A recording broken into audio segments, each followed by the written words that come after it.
Muito bem, agora com esses conceitos, né, definidos de densidade e pressão, vamos estudar hidrostática, certo? Então vamos supor que a gente tem aqui uma determinada piscina, certo? Então lembrando que hidrostática é fluido em repouso, certo? Depois a gente vai estudar ele em movimento. Então suponha que a gente tem aqui água dentro de um reservatório, talvez uma piscina, aqui é ar, certo? E essa água está parada, ok? E aí eu vou imaginar você pode imaginar isso com um cubo, ó, um volume, certo? E obviamente que você tem água dentro. Esse aqui é um cubo imaginário, certo? E a gente tem uma certa quantidade de água. Isso aqui é um volume ΔV, e dentro tem uma certa quantidade de água dentro dessa minha região, né, imaginária. E assim como tem massa fora também, você tem massa fora. Por definição, esse corpo aqui, certo? O corpo não é imaginário, a quantidade de água que está dentro de uma superfície imaginária, certo? O corpo existe, né? Então, por definição, ele está em repouso. Se está em repouso, a somatória das forças que há nele é zero, certo? Quais são as forças que agem nessa massa, nesse parte da água da piscina, certo? Que eu estou imaginando dentro de um cubo lá no centro da piscina. Ele nem está no fundo, nem está próximo da superfície, está lá no meio. Bom, nesse contato aqui de cima, nessa área, eu tenho uma força aplicada aqui. Por quê? Porque está em contato com a parte da água logo acima. Então isso aqui é uma superfície de contato. Cada superfície imaginária dessa, de um cubo, é uma superfície de contato. E uma parte da água e a outra parte da água. Então essa parte de cima exerce um peso para baixo. Então tem essa força de contato aqui que ele está chamando de F1. A parte de baixo também está em contato com a parte da massa de água abaixo, certo? Que recebe uma força para cima, porque é uma força de contato, certo? Então é o que ele chama de F2 aqui, ó. E além disso tem o próprio peso dessa quantidade de massa que está dentro desse cubo imaginário, certo? Então tem um mg, e a m é a massa que está dentro desse cubo imaginário. Claro que também tem as laterais, certo? Mas a gente pode considerar, bom, eu pedi para você imaginar aqui um cubo, um cubo tá bom. Você pode imaginar o seguinte, que essa força nas laterais, elas se cancelam, certo? De tal forma que a gente só vai ter aqui a forças na vertical, que estão aqui resumidas nesse diagrama de força aqui, ó. Certo? Então, para cada massa, certo? Dentro dessa piscina, ok? A gente tem 3 forças que atuam nela. E como, por definição, eu estou dizendo que o líquido está parado, que a água está parada, essa somatória, essas forças estão em equilíbrio, essas somatórias se cancelam. Então, eu tenho uma força F2 para cima, certo? Divido o contato embaixo, um F1 para baixo, divido o contato em cima e o peso puxando para baixo. Então, somatório, o equilíbrio das forças diz que F2 é igual a F1 mais mg, mg é o peso, certo? E esses F aqui é devido a forças de contato com outras porção, né, de massa de água da piscina. Certo? Mas veja que esse F1 e F2 estão em profundidades diferentes, né? E já estou considerando aqui que na vertical as forças se cancelaram também. Muito bem. Esse F1 aí, usando agora o conceito de pressão e considerando que esse cubo tem uma área A, certo?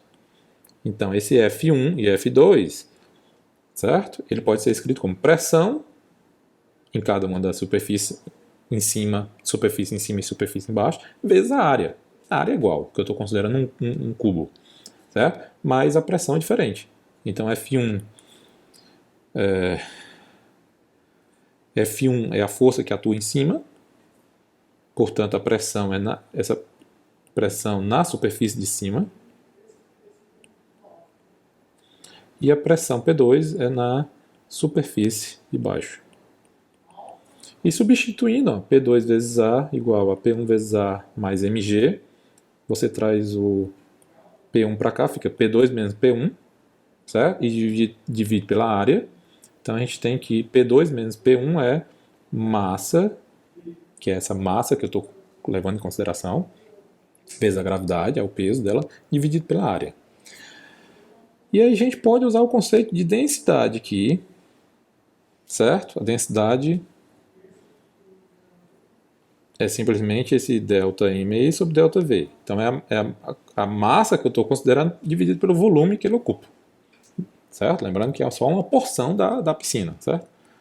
Não é a piscina toda. Então quando você divide M sobre V, e V é o volume do cubo, é a área vezes a altura do cubo, certo? E aí substituindo que massa é densidade vezes área vezes a altura do cubo, e aí a gente encontra que P2 menos P1, que eu estou chamando agora de ΔP, é a variação na pressão, certo? É igual a ρ, g, e aqui é a altura do cubo. Certo? Ou posso escrever dessa forma aqui, P2 igual a P1 mais ρg H2 menos H1. Isso aqui também continua sendo a altura entre esses dois pontos aqui. Medida, essa pressão é num ponto, essa pressão em outro. Aqui mais profundo, né? E aqui embaixo e aqui em cima. E é o chamado de pressão hidrostática. Ou seja, se você mergulha numa piscina, primeiro, na superfície, aqui é a superfície, aqui é o ar, superfície, certo? A gente tem o que a gente chama de pressão atmosférica. Muito bem. Aí você entra na piscina, você mergulha talvez 1 metro, uma distância H. Quanto é a pressão que você vai sentir? Vai ser essa aqui, certo? Externa, lá da superfície, que é a pressão atmosférica, mais ρgh. Então a variação de pressão é dada por ρgh. Se você mergulhar mais ou menos, certo? Considerando que isso aqui é constante, isso aqui também, a densidade e a gravidade são constantes, se você mergulha 1 metro, 2 metros, 3 metros, você está duplicando ou triplicando essa variação de pressão aqui, certo? Muito bem. E por que, no caso do ar, a gente não percebe isso? Claro que quem mergulhou aqui numa piscina fundo já sabe que se você passar de 2, 3 metros, você vai sentir uma dor no ouvido. Então, essa dor no ouvido é porque você está numa região de alta pressão, certo? Mas se você subir 10, 30, 50, 100 metros, certo? Você não sente nada, certo? Claro, uma hora você vai sentir, certo? Então o que acontece é o seguinte, ó. Deixa eu escrever aqui.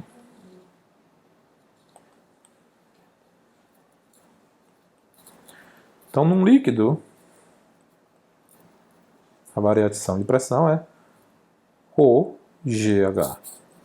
No ar, também ρgh. Mas qual a diferença? Esse aqui é ρ do líquido e aqui é o ρ do ar. Vamos ver aqui, ó, nessa tabela, o ar padrão, a densidade em quilograma por metro cúbico é 1,23, ó. Certo? E água? 1000. Tá entendendo aqui? A diferença entre densidade entre o ar e a água é da ordem de 1000 vezes, certo? Então, esse aqui é aproximadamente 1000 vezes esse do... Não, contrário. Esse aqui é o ar, esse aqui é a água. O que significa para a gente sentir a mesma variação de pressão no nosso ouvido, certo? a gente tem que, por exemplo, para cada metro que você mergulha numa piscina, seu ouvido sente uma variação de pressão. Talvez 1 metro seja pouco, mas vamos fazer a conta. Imaginar aqui para cada metro. Então, para cada metro que você mergulha numa piscina, você está sujeito a uma variação de pressão que, para você subir no ar, numa região alta, você tem que subir talvez uma montanha, né? Ou um balão, ou de qualquer outra forma, 1000 vezes mais. Ou seja, você tem que subir 1000 metros, certo? Para que isso aqui seja igual a esse. Ok? Claro que tem outros efeitos aqui, né? Aqui, por exemplo, eu estou considerando que a gravidade é a mesma e que a densidade é a mesma. Na prática, se você for por... na piscina isso não acontece, mas se você for para as profundezas do oceano, pode ser que o próprio peso do oceano torne a densidade ali da água mais pesada. Então você pode ter variação na densidade. Isso com certeza ocorre quando você sobe para altas alturas na atmosfera. Então a densidade, o ar fica mais rarefeito, que significa dizer que a densidade é menor. E além disso, você pode ter efeito também se você subir a uma altura muito grande, você vai ter um efeito na gravidade, certo? Mas assim, é uma conta muito por cima, considerando que isso aqui fica igual, né? Você não muda, a densidade é constante, certo? Independente dessa profundidade ou da altura que você sobe, e a gravidade também. Então mas aqui já dá para perceber por que a gente consegue subir grandes alturas sem sentir essa variação de pressão. E também é o seguinte,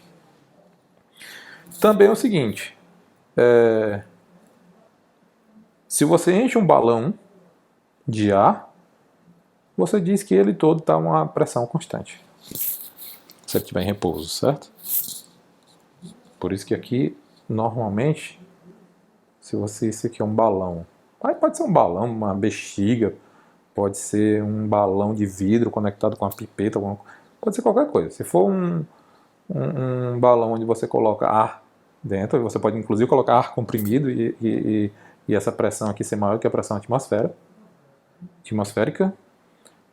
Mas a questão é que a pressão aqui é a mesma, certo? E se você tiver um reservatório e colocar líquido com mais ou menos as mesmas dimensões, certo? Só que aqui é aberto, ó, e aqui é a superfície. A gente acabou de estudar que essa pressão na água aumenta com a profundidade. Então, por quê? Porque você tem um peso da coluna acima daquele ponto onde você está calculando a pressão, que está influenciando, aumentando a pressão para baixo. Certo? Vou voltar aqui. Muito bem. Então, veja que essa equação aqui que a gente acabou de estudar,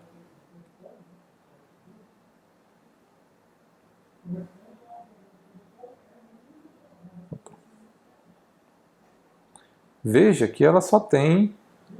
ela não leva em consideração a lateral, né? Ela só leva em consideração porque as forças se cancelaram lateralmente. Então ela só tem dimensão aí na vertical, na profundidade. O que significa dizer, o que a gente conclui daí, é que essa pressão não depende das dimensões laterais do recipiente e nem da forma do recipiente, certo? Claro que tem limites aí, se você tiver um recipiente muito, muito pequeno, chamado tipo um capilar, alguma coisa assim, aí você vai ter outros fenômenos aí, como pressão capilar, que a gente não está estudando aqui, certo? Mas vamos supor, se você tiver esse recipiente, esse formato, ou esse recipiente, ou esse aqui, certo? Então essa linha pontilhada em cima, certo? É onde mostra a superfície entre água e ar, líquido e ar. E essa linha pontilhada embaixo está a mesma profundidade, certo? Então a equação que a gente acabou de ver mostra que a pressão aqui, ou aqui, ou aqui, Ou aqui é a mesma em qualquer nessa linha pontilhada de baixo. Ok? Então você a pressão só vai depender desse, obviamente, para um determinado líquido com a densidade ρ, né? E considerando a gravidade G, aí a pressão só vai depender dessa profundidade H e não da forma do recipiente. Ok? Em fluidos, obviamente, em repouso. Com dois fluidos de densidades diferentes. Então, ó, vamos supor que isso aqui seja uma mangueira, ó, em formato de U. E aí a gente colocou, aqui tem água, que é esse azul aqui é água, e colocou um óleo aqui. Pode ser um óleo de cozinha, azeite, certo? O que acontece? Se você segurar essa mangueira em forma de U, você vai perceber que a altura de um lado da mangueira e do outro tem alturas diferentes, certo? Então, o que a gente acabou de ver é que se a gente traçar, aliás, aqui, se a gente calcular a pressão nesse ponto aqui e a pressão nesse ponto aqui, a pressão é para ser a mesma, certo? Então, quando a gente aplica aquela forma que a gente acabou de ver, ó, vou chamar assim, ó, pressão desse ponto aí, certo? É a pressão atmosférica, porque aqui é P0 e aqui também é P0, certo? Então, na pressão atmosférica, a gente pode medir a mesma pressão atmosférica em alturas diferentes, porque, como eu falei, você pode subir 1 metro, 2 metros, 10 metros, 100 metros e sentir a mesma pressão, basicamente, certo? Então, essa pressão aqui é a mesma que essa. Então, aqui é P0, aqui é P0. Então, por o cálculo dessa coluna aqui, é P0 mais o quê? Rho do óleo, gravidade, vezes essa altura aí, que é a altura dessa coluna de óleo. Se a coluna da água daqui para cá é L e daqui para cá é D, então a coluna do óleo é L mais D. Então agora isso aqui é válido para cá. Ó. E agora eu vou calcular, vou botar de outra cor, usar essa mesma relação, mas aplicado para essa coluna aqui. Ó. Então isso aqui é P, que é igual a esse, é igual a P0 mais a altura, o peso dessa coluna aí. O peso dessa coluna é ρ da água, G vezes o comprimento da coluna, o tamanho da coluna, que é L. Então, como eu tenho que esse aqui é igual a esse, eu igualo isso com isso, certo? Quando eu igualar isso com isso aí, o P0 vai embora, o G vai embora, e a gente vai ter que, por exemplo, a densidade...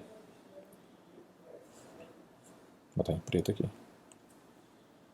Densidade da água, do óleo, é igual a L sobre L mais D vezes densidade da água. Que obviamente que isso aqui é um número menor do que 1, portanto, dá para perceber que a densidade do óleo é menor. Né? Então você pode usar uma mangueira com dois fluidos de densidade diferente para calcular a densidade entre os fluidos se você souber um deles. Certo? Aí você só faz medir com a régua, né,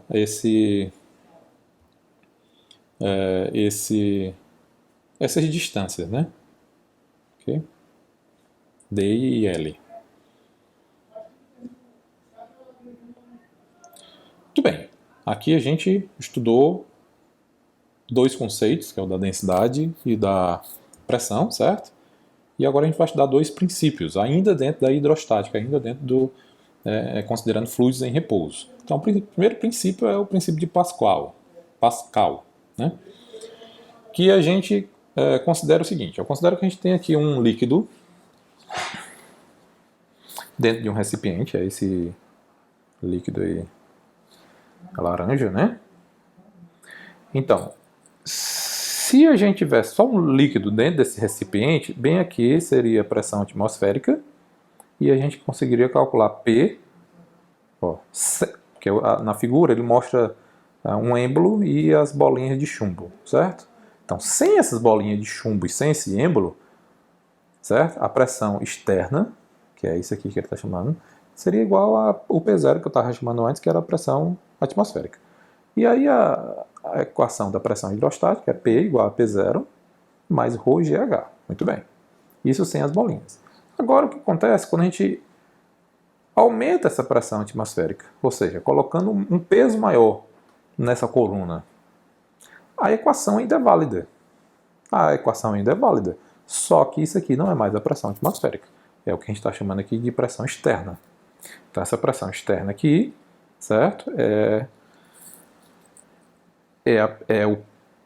O P0 mais o peso das bolinhas de chumbo, certo? A contribuição das bolinhas de chumbo, do peso delas. Mas a equação é a mesma. Ó.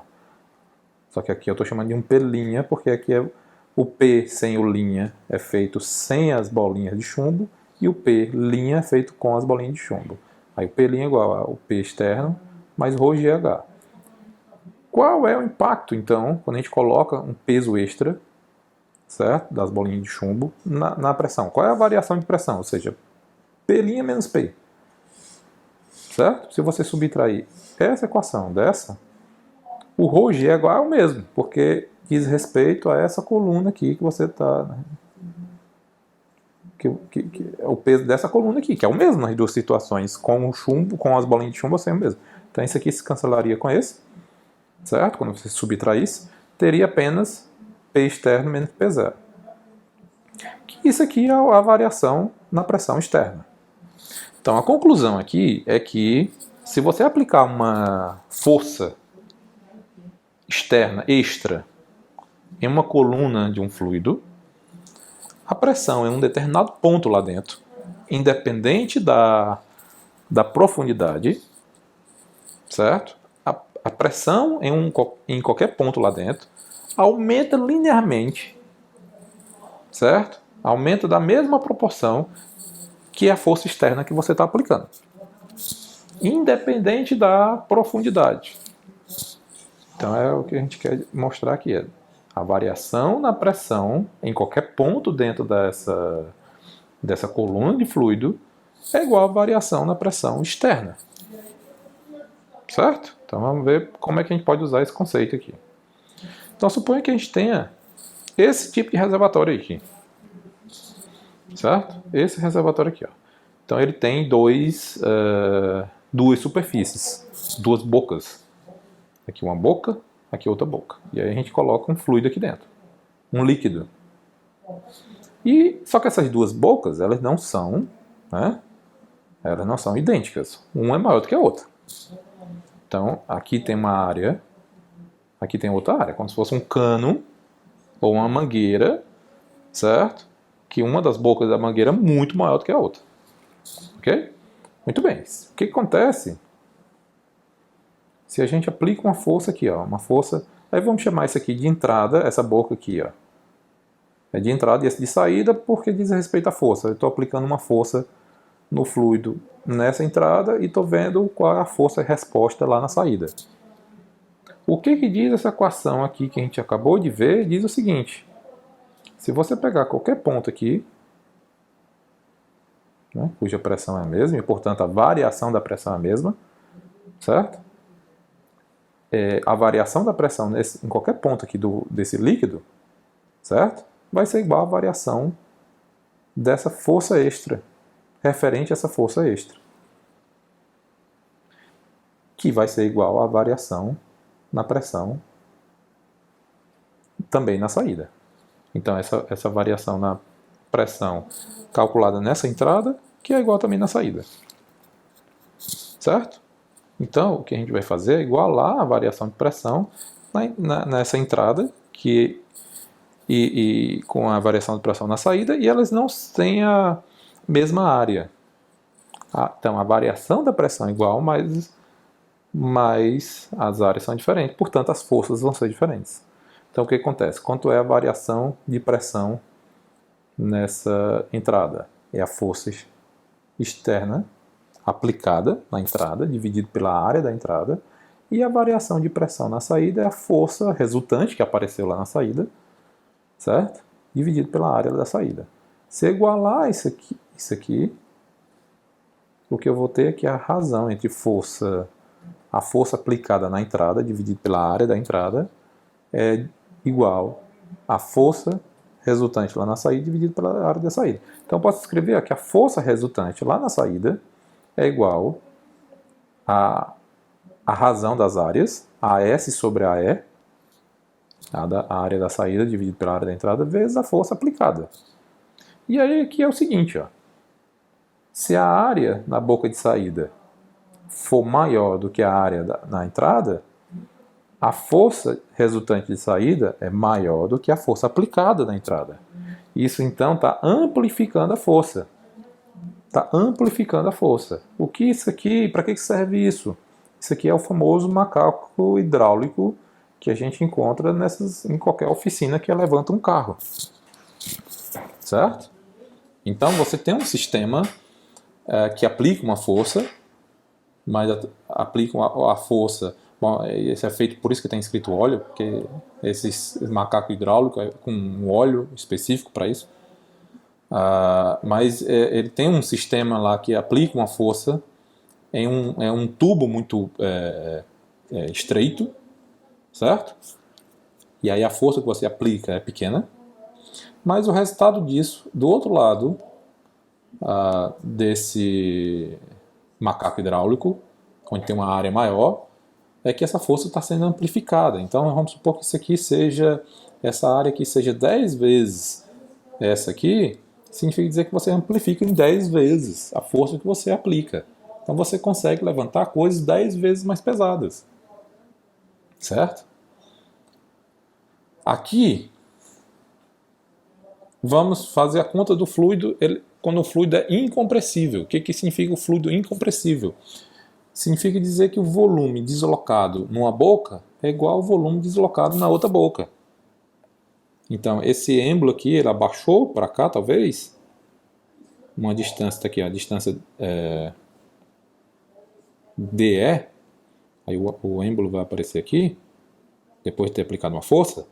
Então, esse volume aqui é um volume do fluido deslocado. Quanto é isso? É a área, que está chamando de AE, vezes a distância empurrada aqui desse êmbolo, DE, que é o volume deslocado. Se esse óleo é incompressível, na verdade, de forma geral, a gente considera que líquidos são incompressíveis, significa dizer que o volume deslocado do outro lado também é igual a esse aqui. Certo? Então é o AS vezes o quanto esse êmbolo se subiu aqui, ó, DS. Então, fazendo essa consideração de fluidos incompressíveis, a gente faz essa conta aqui de a área vezes o deslocamento de cada um dos êmbolos são iguais, e aí a gente encontra aqui o êmbolo maior se desloca dessa forma. Então, se o AS, como está lá na figura, se a área da saída é maior do que a área de entrada, significa dizer que aquele êmbolo se deslocou muito pouco, né, para satisfazer essa condição do fluido ser incompressível. Aí a gente pode, inclusive, fazer a conta do trabalho. Como é que a gente faz a conta do trabalho? O trabalho, em cada um dos êmbolos, é a força vezes o deslocamento. Então, o trabalho para levantar o carro é a força resultante da saída vezes o deslocamento do êmbolo da saída, certo? Só que se a gente acabou de calcular que Fs é dado por isso aqui, está aqui, AS dividido por AE vezes FE, então AS, AE, FE, e o DS a gente acabou de calcular que é igual a isso, usando o fato do fluido ser incompressível. Então aqui essa relação. Então quando você substitui, aí você cancela aqui o AS com AS, o AE com AE, e aí você encontra, né, o trabalho. Então aqui é o trabalho na saída, aqui é o trabalho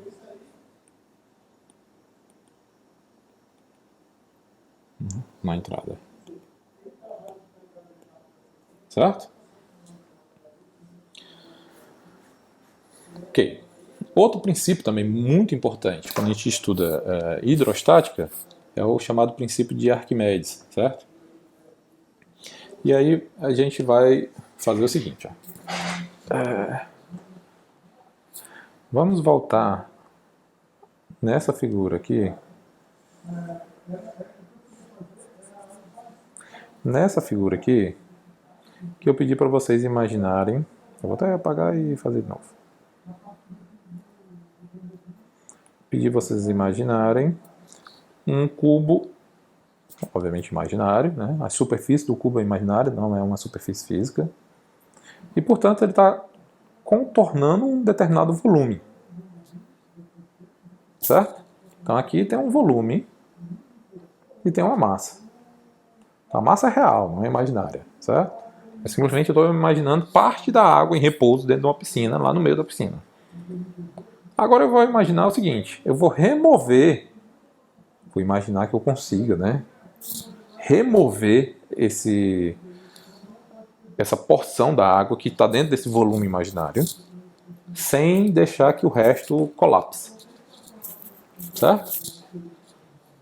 Então vai ficar um buraco. É essa figura que eu estou mostrando aqui. Ó. Então aqui eu removi uma parte da água, certo? No meio da piscina. O que acontece? Eu removi o peso.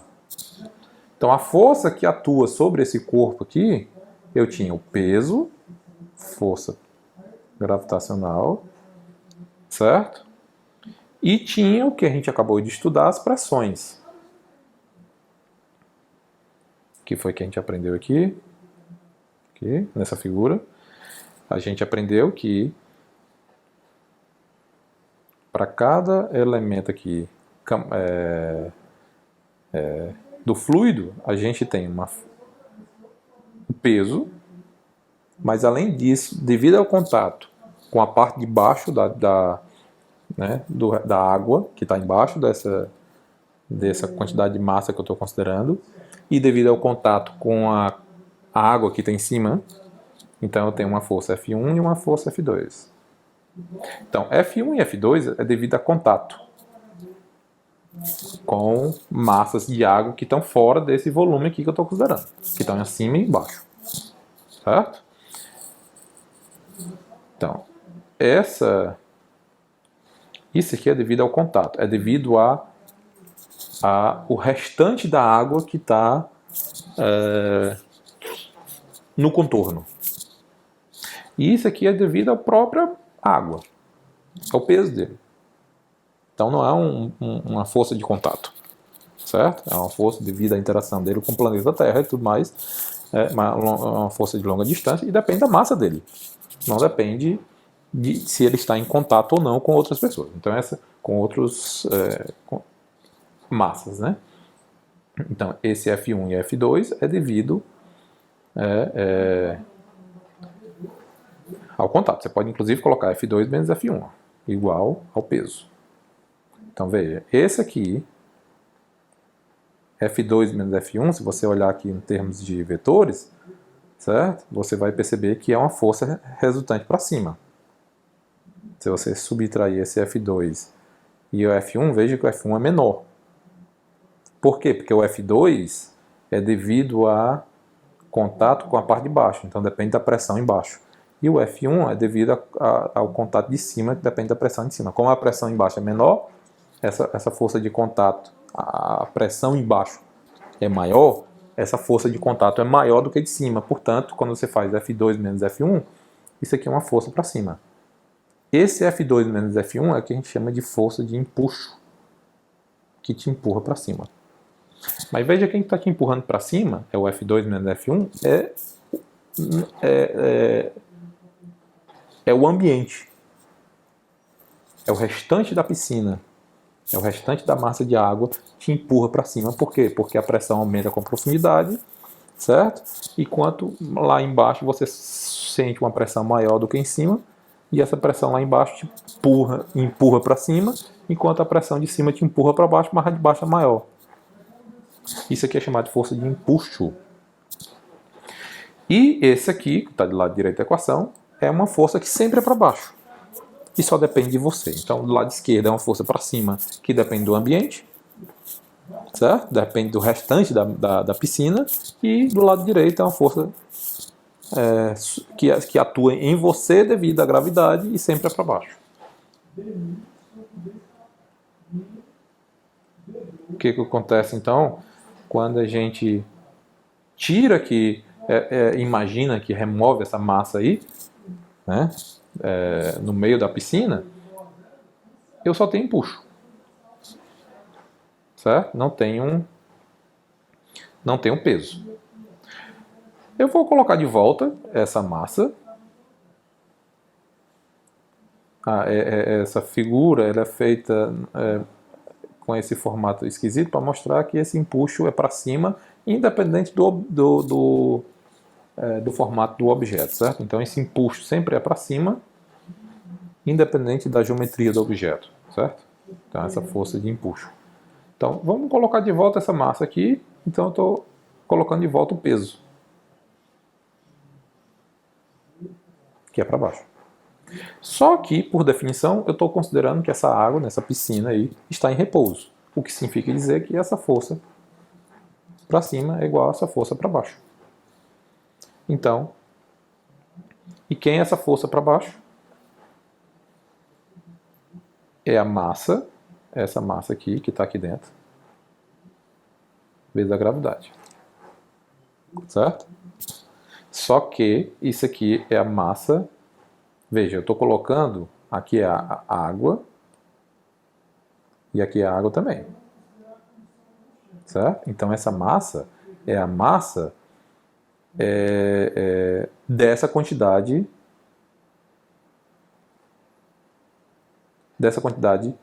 de água, certo? Dentro de um certo elemento de volume. Então, é quando a gente faz o equilíbrio dessas forças aí, força de empuxo é igual ao peso dessa água que ocupa esse espaço. Esse MF aí é a massa do fluido deslocado, certo? A gente pode escrever a massa como sendo densidade por volume. Então, a densidade é a densidade do fluido deslocado e V é o volume do fluido deslocado. E a gente pode escrever força de empuxo dessa outra forma, certo? Densidade, volume, vezes a gravidade. Certo? Força de empuxo, que sempre é para cima, por definição, contrária à gravidade. Muito bem. Agora, ao invés de preencher esse espaço com a água, a mesma água do restante da piscina, certo? Eu vou preencher esse espaço aqui e imaginar, né, que eu estou colocando outro material de outra densidade. Vou colocar pedra aqui. Que é isso, aquela figura lá que eu estou mostrando aqui. Coloquei uma pedra.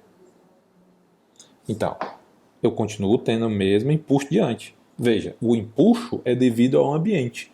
Eu não mudei o ambiente. Certo? Eu mudei quem vai ocupar o espaço.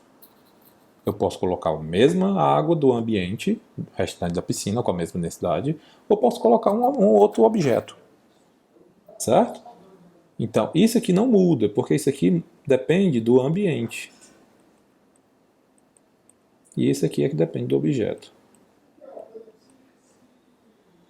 E aí a gente vê que, obviamente, que se a gente substituir aqui por uma pedra, a força gravitacional da pedra é maior, dá para ver pelo tamanho dos vetores, ó, do que o empuxo. Por quê? Quanto é o empuxo? Ou seja, o empuxo é menor do que a força gravitacional da pedra. O empuxo que a pedra sente vai ser menor do que a força gravitacional que ela sente. Por quê? O empuxo, certo? É a densidade da água vezes o volume deslocado de água vezes a gravidade. Certo? Então veja que aqui não é a densidade da pedra. Por quê? Porque o empuxo não é devido à pedra, o empuxo é devido ao ambiente. O ambiente tá, o que a pedra, com quem a pedra está em contato. Certo? Então aqui é a densidade da água. E do lado direito, a força gravitacional, aí sim, a gente coloca massa vezes gravidade, ou então densidade vezes o volume vezes a gravidade. Então a gravidade vai logo embora, se cancela. Vou colocar essa. Certo? Se cancela. Esse V aqui e esse V são iguais? Eles são iguais se o objeto estiver totalmente imerso. Se o objeto estiver totalmente imerso. Por quê? Porque, por definição, isso aqui é o volume do fluido deslocado, certo? E aqui é o volume do objeto. Se o objeto está totalmente imerso, o volume dele está deslocando uma massa de água, porque se o objeto não estivesse ali, aquele espaço não seria vácuo, seria ocupado pela uma quantidade de massa de água, certo? Então, nesse caso da figura, esse V é igual a esse V. Certo? O que sobra somente uma comparação entre as densidades. Então, por que a pedra afunda? Porque a densidade da pedra é maior do que a densidade da água. Se ao invés de colocar uma pedra, a gente colocar uma madeira, que a gente conhece como sendo uma coisa bem leve, certo? Cuja densidade é baixa. Veja, aqui na figura a gente já está vendo que esses dois vetores, o impulso que puxa ele para cima e o peso que puxa ele para baixo, não são iguais. Então, nesse caso aqui é um exemplo onde a madeira não vai afundar. Então, de novo, a gente faz a mesma conta. O impulso é a densidade da água vezes o volume deslocado vezes a gravidade. Então, aqui nesse caso ele é maior do que o peso, a força peso aplicada à madeira. Então, é a densidade da madeira vezes o volume vezes a gravidade. A gravidade cancela. E esse volume, de novo, como essa madeira nessa figura aí está totalmente submersa, esses volumes são iguais. Então, o que vai decidir que essa madeira, na realidade, ela vai flutuar, ela vai subir para a superfície, é a densidade da madeira, que é menor do que a densidade da água. Certo? Se você colocar fluidos com densidade diferente, vai acontecer isso aí. Aqui eu coloquei uma seta mostrando. Então veja, aqui tem um fluido amarelo, aqui um fluido, sei lá, aqui com alguma cor vermelho escuro, aqui um fluido bem verde e aqui um fluido mais escuro. Talvez a gente possivelmente tenha 4 fluidos aí, né? Ver o que acontece, eu não sei que fluidos são esses, mas eu sei que esse aqui, se o sistema estiver em repouso, claro, né? Eu sei que esse aqui tem uma densidade maior do que essa verde, que tem uma densidade maior do que essa aqui, que tem uma densidade maior do que essa aqui. Certo? Água e óleo, por exemplo, você pode fazer essa experiência. Colocar água e óleo num copo, a densidade do óleo ele é menor do que da água. Não é muito menor não, mas é menor. E aí ele vai ficar na parte de cima, né? da água. Okay? Peso aparente. Por que a gente se sente mais leve na piscina? Certo? Então a gente tem um determinado peso, que é aquele peso que a gente mede numa balança, portanto fora da piscina, mas quando a gente entra na piscina,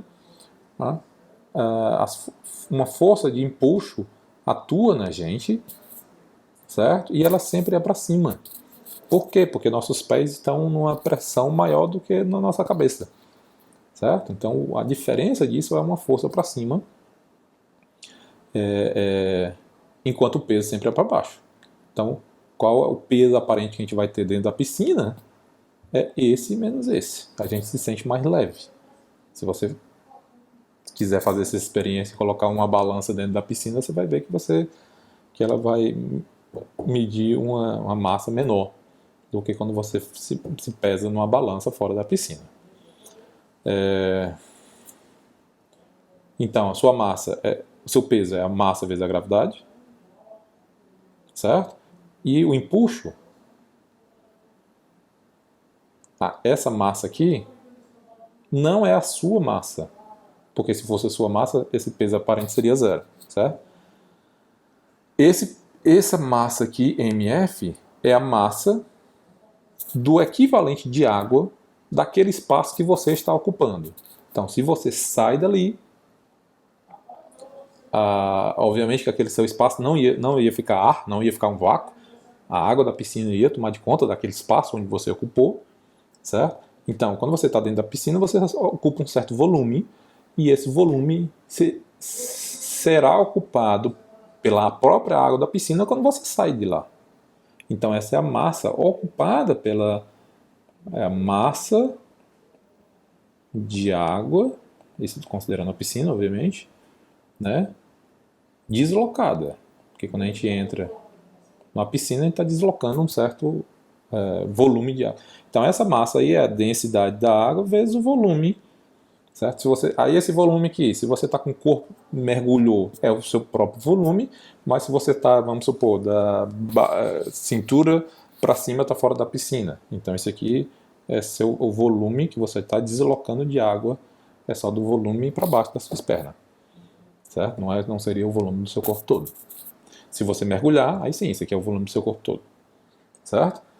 Então, o que acontece? Isso aqui pode ser tão grande quanto normalmente, se você entra numa piscina, você esse empuxo aqui é para cima, sempre para cima, enquanto o peso sempre é para baixo. Normalmente o módulo aqui do empuxo é menor do que o módulo do teu peso que te puxa para baixo. Então o teu peso aparente vai continuar sendo para baixo, só que vai ser como se você fosse mais magro, mais leve, né? A não ser que você esteja numa piscina com água muito salgada. Por isso que o pessoal lá no Mar Morto, lá no Oriente Médio, perto da Turquia, por ali, não, no Oriente Médio, onde tem um mar com água muito, mas muito, muito salgada mesmo, aí a densidade é maior do que a densidade de uma água líquida, o que faz com que essa contribuição seja grande, possivelmente até maior do que o seu próprio peso. Então você tem dificuldade para submergir nesse tipo de água muito salgada. As pessoas boiam facilmente, certo? Okay.